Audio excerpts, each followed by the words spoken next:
Hey everybody, I am Sir Jet and welcome back to the vlog. So today I'm going to talk about something that was brought up in a fan letter to me a couple of weeks ago. A gentleman wrote me and said that he was going through a situation where somebody was, not somebody but many people were telling him or asking him a question that he didn't really like. And he didn't know how to handle it. And so he asked me, like, how do you deal with it when somebody keeps asking you this annoying question and you're not too keen on it? And it got me thinking, and the answer I gave him was the idea of a reoccurring theme in your life is like when people constantly ask you the same question over and over.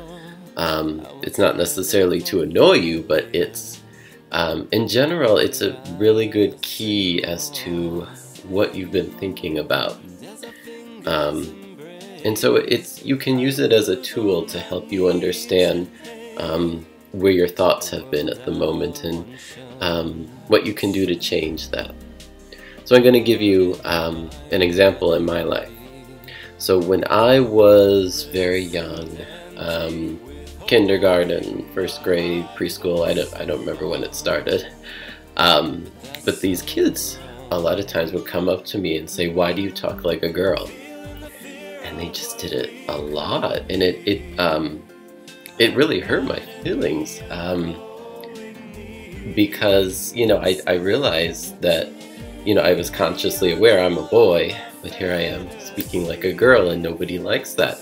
And it kind of put this thought in my head, and it's like a reoccurring theme in my life, and that theme is that it's not okay to be abnormal, and when you stand out and do things people don't normally do, it's a bad thing.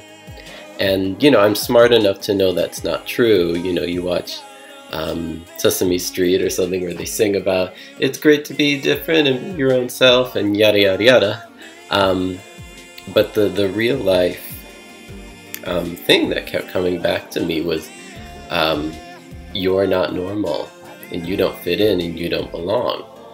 And that theme repeated itself a lot. Moving forward, it was about the year 2010 when I moved to Los Angeles, and I started trying to get agents, because you're supposed to have agents for commercials and acting and whatnot.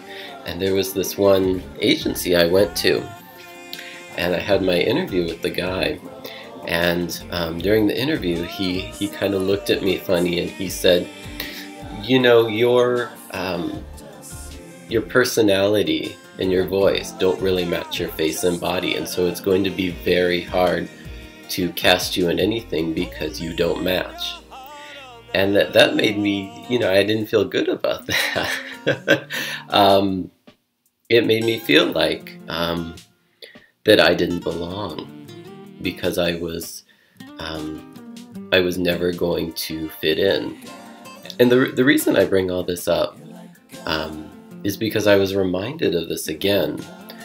Just a few days ago, I was having lunch with a gentleman friend, and he took it upon himself to give me some advice as to why I'm not doing well as an entertainer. And he went back into this whole thing where he was like, the pictures of you where you look normal and strong and masculine, those are what's going to sell you. When you do this thing where you paint your nails and you wear makeup and you speak in your weird vocal tone and all that stuff, that's going to alienate you, and you're limiting your audience, and you will not have the audience you want. And it was this whole thing about you're not, that theme again, you're not normal, and so you will not succeed and you will not have what you want. And it got me thinking, because this is like a throwback all the way to my childhood. You talk like a girl, you don't belong.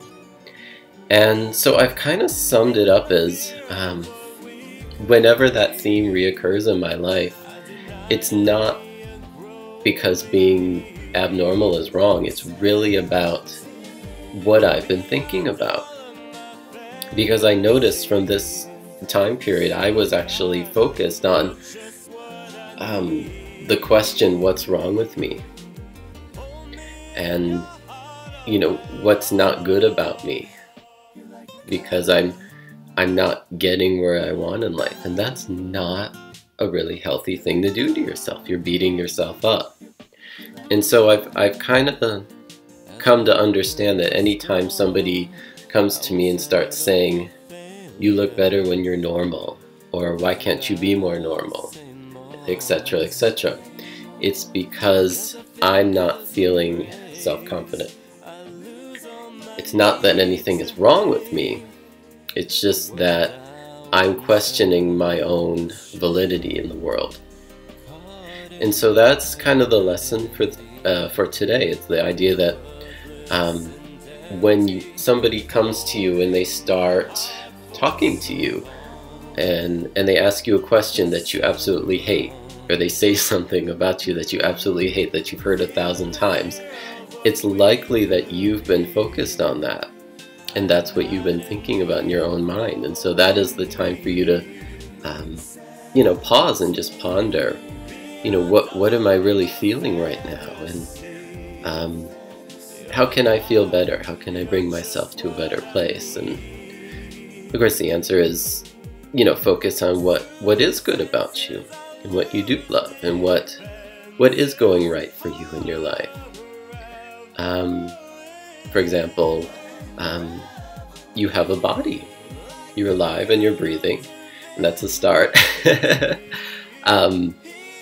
You have, you know, people around you who care about you, or, you know, just find things to bring your mind out of where it is in this gutter where these questions keep coming from, and to a place of a better understanding that life is worthwhile and you are worthwhile. And so that's what we can take from reoccurring themes in our life. So that is my lesson for today, and I thank you for your time. And one more, I want to give a shout out to my super fan Randy Sosa, or Susa, I don't know how to say it. But thank you for being a fan and watching the vlogs, and more to come soon. I just got a new camera and I'm gonna take it up with me on adventures, and you'll get to see more into my world, just as all the comments have been asking. So thanks for your time and have a wonderful day. Bye-bye.